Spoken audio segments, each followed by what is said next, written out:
ariko bakimubona bararira ngo iyo uhaba ntago yari gupfa. Haleluya. Ariko igitondo cya Lazaro cyari cyageze, Yesu aravuga nimugiye kunyereka ahantu mwashyize Lazaro. Baragenda arahabereka bamukuramo. Haleluya. Avamo. Amina. Igitondo cya Lazaro kiraboneka.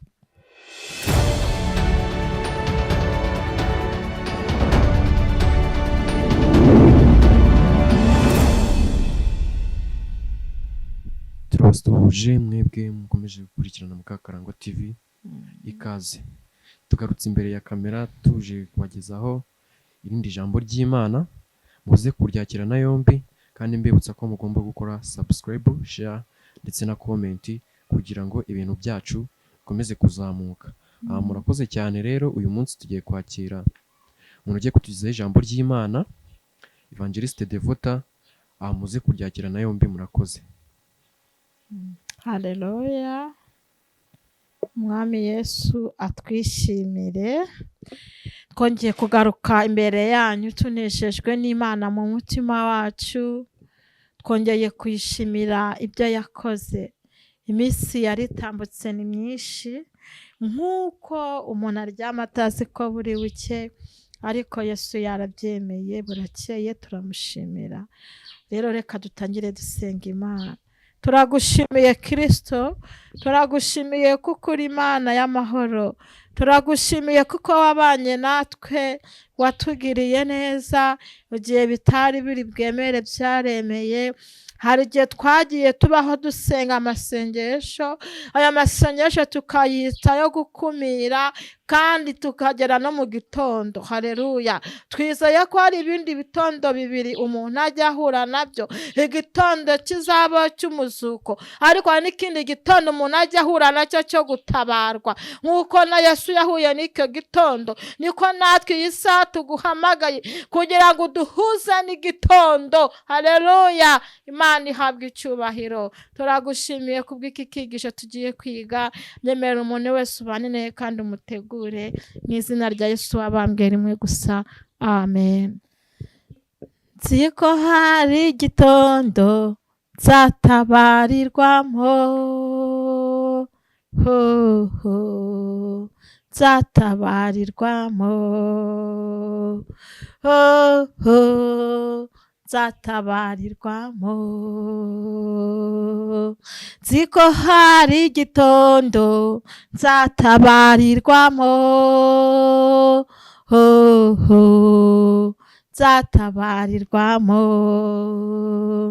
Igitondo cyageze ku Mwami Yesu abazukiyemo. Igitondo cyageze ku Bayuda batabarirwamo.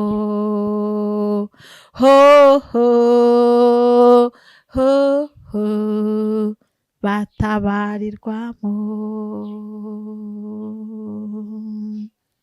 Nzi ko hari igitondo kizanezeza, nzatanga amashimwe, nzanezererwa Imana, nzanezererwa Imana. Igitondo cyageze kwa Lazaro abazukiyemo. Igitondo cyageze kwa Meshake batabarirwamo mu muriro. Batabarirwamo. Nanjye nzatabarwa. Nanjye nzatabarwa. Amina. Dusome ijambo ry'Imana dusanga muri Luka 24. Turava ku murongo wa mbere. Handitse ngo kuzuka kwa Yesu ku wa mbere w'iminsi 7. Kare mu museke bajya mu gituro bajyanye bya bihumura neza batunganije. Babona igitare kibirinduye kivuye ku gituro. binjiramo ntibasangamo intumbi y'umwami Yesu. Bakiguye mu kantu, abagabo babiri bahagarara aho bari bambaye imyenda irabagirana. Abagore baratinya bubika amaso. Nuko abo bagabo barababaza bati, ni iki gitumye mushakira umuzima mu bapfuye? Ntari hano, ahubwo yazutse. Mwibuke ibyo yavuganye namwe akiri Galilaya ati, umwana w'umuntu akwiye kugambanirwa ngo afatwe n'amaboko y'abanyabyaha, abambwe maze azazuke ku munsi wa gatatu. Amina. Twongere dusome mu Ngoma za Mbere ibice 26 umurongo wa 12. Haravuga ngo ibihe by'abakumirizi byari ibyabo, nibyo by'abagabo bakomeye bafite ibyo bashinzwe nka bene wabo, bagakora umurimo wo mu nzu y'Uwiteka, bafinda aboroheje n'abakomeye uko amazu ya ba sekuruza yari ari, ngo bamenye abo kurinda amarembo yose. Amina. Dusomye ijambo ry'Imana rirerire. Natangisha umuririmbyi uvuga ngo nzi ko hari igitondo nzatabarirwamo. Umuntu iyo ari ku isi aba ategereje ibitondo bibiri. Hari igitondo cyo gutabarirwamo, igihe ujya ubona wabuze inzira, hari ahantu ugera, ari handi Pawulo yavuze ngo njye ntabwo nkikenyeza. Hari ahantu ugera, haleluya, ukabona nta muntu wahagukura. Hari ahantu ugera ukabona nta muntu wagira icyo akumarira. Aho hantu iyo uhageze bigusaba gutegereza igitondo cyo gutabarirwamo. Ikindi gitondo ni igitondo kizaba cy'umuzuko wawe, igihe Yesu azaba avugisha impanda.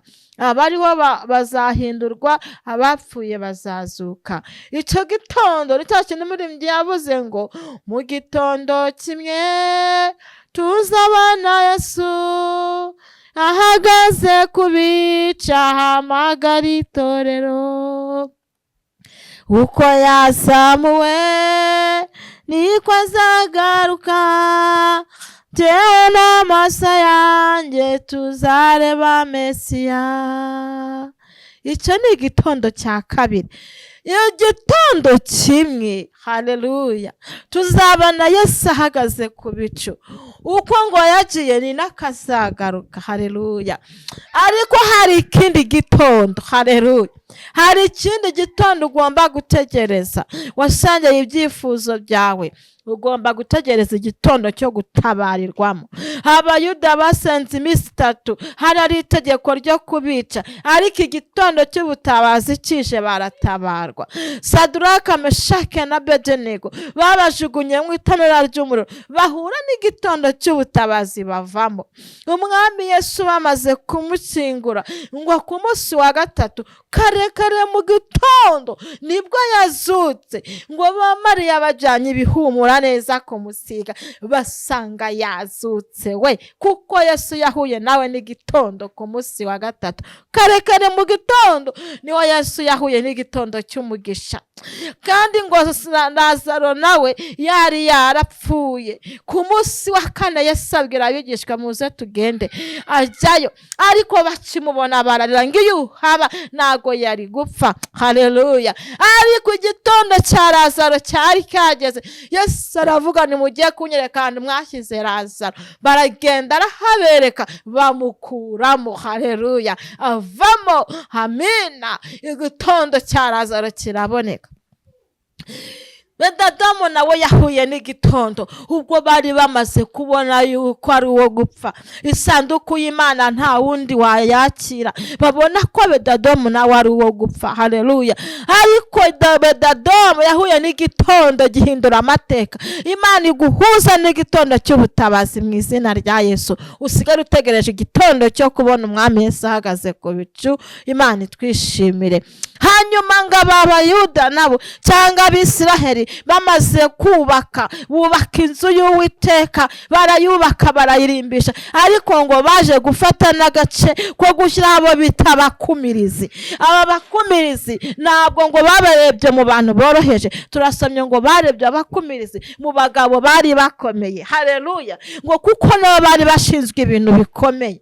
Uyu mwanya uhure n'igitondo cyo kuba umukumirizi ku buzima bwawe, cyangwa wabera umukumirizi n'abandi mwaba musengana, wabera umukumirizi, waba umukumirizi w'umuryango wawe, waba umukumirizi mu itorero, ariko ndagira ngo uhure n'igitondo uhinduke umukumirizi nyawe wo gukumira ibyago n'ibibi byose Shitani ashaka guteza abantu bawe.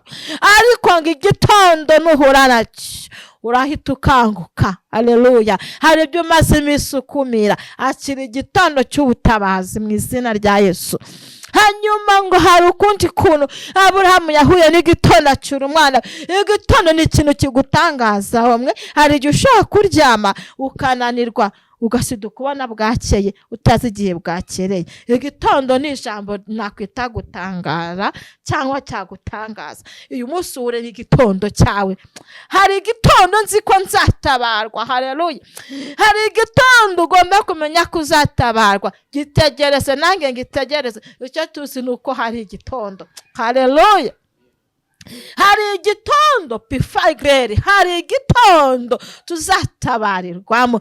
Nubwo wafatiweho ijambo, nubwo ku murimo y'Imana biri kwanga, nubwo muri famiye biri kwanga, nuko uburwayi buri kwanga, nuko ibibazo biri kwiyongera, nubwo ubukene buri kwiyongera, nubwo wabuze ibintu n'ibi, ariko hari umunsi w'igitondo we. Haleluya!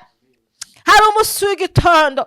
Haleluya! Elizabeth yari yarabuze umwana, ariko ahura n'igitondo. Mariya ajya kumusuhuza asanga nawe aratwite. Jamera atubwira ngo umwana yahise yisimbiza mu nda, ari Yesu ari Yohana, maze ngo abana barakora mu nda kuko igitondo cyabagezeho. Imana iguhuze n'igitondo, nanjye mpuze n'igitondo cyanjye. Haleluya! Iryo jambo nkuzana yufashwe naryo, nanjye mfashijwe naryo. Imana iduhuze n'igitondo mu izina rya Yesu Kristo. Amen. Reka dusenga Imana. Data, mu izina rya Yesu turagushimiye kuko uri Imana witeguye kuduhuza n'igitondo. Turagushimiye kuko uri Imana ishobora byose. Turagushimiye kuko uri Imana izaza utazatinda. Turagushimiye kuko uri umugiraneza. Turagushimiye kuko uri Imana ifite igitondo cyo gutabarwa, hakaba n'ikindi gitondo cyo kuzabona Umwami Yesu. Ibitondo uko ari bibiri, nyemera umuntu wese udukurikiye umuhuze n'ibitondo bye, nanjye umuhuze n'igitondo cyanjye. Buri wese udukurikiye umuhuze n'igitondo cye, kandi ntuceceke aho ubutabazi ndetse n'icyo kuzakubona umwana wagarutse. Urakoze, urakarama. Ufasha umuntu wese udukurikiye, umuntu wese umenye kuba umukumirizi mu gihe agitegereje igitondo, kandi umuntu wese umuhire ndetse utubere Imana, utubere umunyembaraga, mu izina rya Yesu wabambwe rimwe gusa. Amen. Amen.